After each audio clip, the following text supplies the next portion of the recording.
안녕하십니까. 언제나 소비자 편에서 방송하는 콘스탄트 김의 티스와 함께 돈 버는 아카데미. 이번 시간에는요, 돈 버는 증여가 되겠습니다. 조물주의 권미는 무엇일까요? 여기서 조물주는요, 조물주 위에 건물주라고 하지 않습니까? 바로 건물주의 고민이 되겠습니다. 먼저 우리나라의 건축물 현황을 알아보도록 하겠습니다. 2021년도 기준으로요, 731만 4,264동이나 됩니다. 그런데 이것은요, 2020년도 727만 266동 대비해서 3만 8,998동이 늘어났고요. 0.5% 증가했습니다. 자, 그렇다면요, 주거용 건축물 현황부터 알아보도록 하겠습니다. 전체적으로 2020년도 460만 동 정도가 됩니다. 그중에서 단독주택은 353만 동 정도 되고요.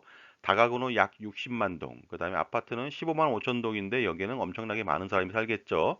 연립주택도 3만 6천 동이고요. 다세대 같은 경우에 25만 3천 동인데 여기도 마찬가지로 10가구 정도씩 산다면 250만 가구 이상이 살 것으로 보입니다. 자, 이번에는요, 상업용 건축물 현황을 알아보도록 하겠습니다. 전체적으로 131만 동이 되겠습니다. 일종 근린 소매점이나 뭐 약국이나 이런 경우에 54만 동 정도 되고요. 이종 근린이라고 해서 금융이나 제조업 관련된 거 60여만 동 정도가 됩니다. 이번에는요, 건축물의 층수별 현황도 알아보도록 하겠습니다. 꼬마 빌딩이라고 할 수 있는 곳, 물론 주거용 주택이 있겠지만요, 1층에서 5층까지 보니까요, 전체적으로 700만 동 정도가 됩니다. 이 중에서 꼬마 빌딩은 굉장히 타격이 클 것으로 보입니다. 자, 그렇다면요, 이 많은 건축물 누가 소유하고 있을까요? 전체적으로 보면요, 개인이 569만 7천 동을 소유하고 있습니다. 이 중에서 꼬마 빌딩을 가지신 분들이 상속세와 증여세에 시달리고 있죠. 그렇다면 시도별 연면적 현황을 알아보도록 하겠습니다. 먼저 주거용이 되겠습니다. 경기 지역에 굉장히 많이 분포되어 있네요. 서울하고요. 다음은 상업용 연면적을 알아보도록 하겠습니다. 마찬가지가 되겠습니다. 경기하고 서울에 집중되어 있습니다. 빌딩을 소유하면 조물주 위에 건물주라고 했습니다. 그래서 모든 사람들의 꿈이 되기도 하죠. 하지만 요즘도 그럴까요? 굉장히 어려운 상황에 처해 있습니다. 요즘 빌딩을 가지고 있을 때 고민투성입니다. 첫 번째는 공실 문제고요. 두 번째는 빌딩 평가에 대해서 시가 평가를 하다 보니까 증여세와 상속세 부담이 가중된다는 것이죠. 만약에 현재 가지고 있는 꼬마 빌딩의 가격이 시가로 300억 원이라고 가정해 보도록 하겠습니다. 증여세와 상속세는요, 눈덩이처럼 불어납니다. 예를 들어서 지금의 부친이 만약에 300억짜리 빌딩을 가지고 있다. 상속세는요, 300억에서 배우자 공제 30억 빼고 일가 공제 5억 빼니까요. 과세 표준은 265억 원, 50% 구간이죠. 무려 127억 9천만 원이라고 하는 엄청난 상속세를 내야 됩니다. 그러나 지금이 아니고 10년 뒤라면 더 많이 내겠죠. 자, 지금까지 제 정보가 만족스러우셨다면요, 구독과 좋아요 부탁드리겠습니다. 그 다음에 회원 가입을 통해서 다양한 혜택을 누려보시기 바랍니다. 감사합니다. 계속하겠습니다.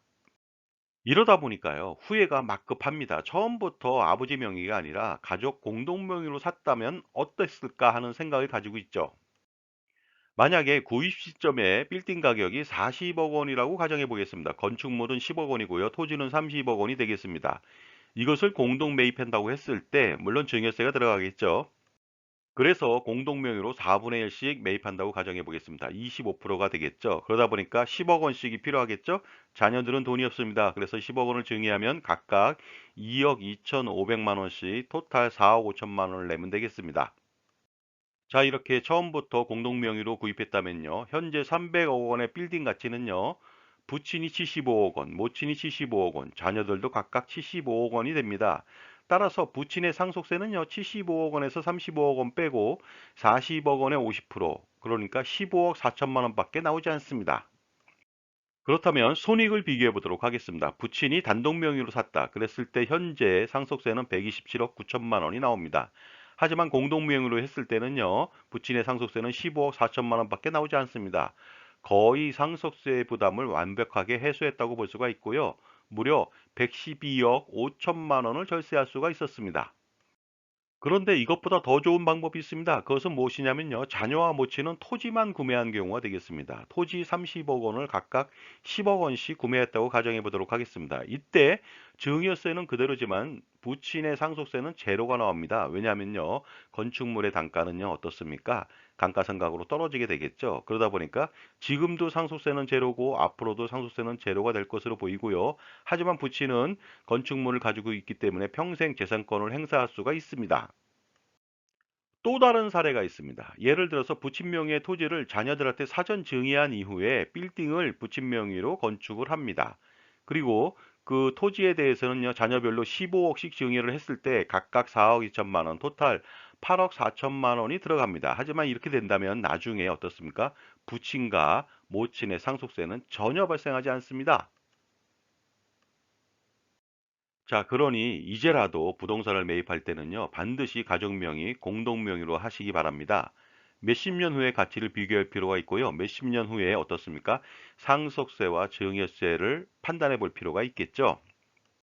그런데 이러한 잘못된 컨설팅은 받지 마시기 바랍니다. 예를 들어 보도록 하겠습니다. 첫 번째는요, 건물과 토지를 합쳐서 증여하는 것이 되겠습니다. 이렇게 된다면은 증여세가 많이 나오고요. 쓸데없이 감가상각으로 미래 가치가 떨어지는 건물까지 받을 필요는 없거든요.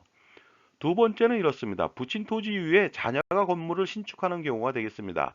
자녀의 임대소득을 발생시키기 위해서 한다고 하지만 이것은 최악이 됩니다. 왜냐하면 나중에 부친의 토지는 엄청나게 급등할 것으로 보입니다.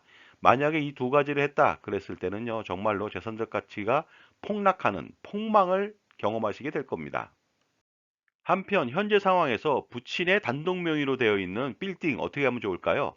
당연히 지금이라도 사전증여 전략을 세워보시기 바랍니다. 그렇지 않다면요, 20년, 30년 후에 부친의 상속세 부담은 가중될 것으로 보이고 결국 빌딩은 어떻습니까? 국가에 헌납하는 상속세 물납을 피할 수가 없게 될 것으로 보입니다. 그리고 빌딩을 증여할 때는요, 다양한 절세 스킬을 발휘한다면 효과적으로 증여세를 줄일 수도 있습니다. 예를 들어서 시가로 감정평가를 하는데 감정평가라고 하는 것은요, 시가 대비해서 110%가 될 수도 있고 90%가 될 수도 있습니다. 따라서 최저치로 감정평가를 받은 다음에 증여를 하게 된다면 증여세를 대폭적으로 줄일 수가 있겠죠. 그 다음에 빌딩의 경우 토지하고 건물이 있는데 전체를 증여할 것이 아니라 토지만 증여하는 파샬 기프트를 활용한다면 보다 증여세를 더 줄일 수 있고요. 더 중요한 것은 아들이나 딸, 가족들한테 예를 들어서 무슨 뭐 며느리나 사이나 손자녀까지 수증자를 확대한다면 보다 많은 혜택을 누릴 수 있을 것 같습니다. 자, 그러니 초이스, 현재 현명한 선택이 중요한 것 같습니다. 반드시 올해가 가기 전에 증여 전략을 세워보시기 바랍니다. 컨설팅을 통해서요, 상담을 하고, 그 다음에 제안을 받고, 그 다음에 실행을 할 때 감정평가부터 시작해서 전체적으로 원스톱 서비스를 받는 것이 가장 중요하겠죠. 저희는 전문가 그룹이 있습니다. 그래서 원스톱 서비스가 가능할 것으로 보입니다. 자, 지금까지요, 조물주 위의 건물주라고 하는데, 건물주의 고민은 무엇인지 거기에 대해서 자세히 알아봤습니다. 감사합니다.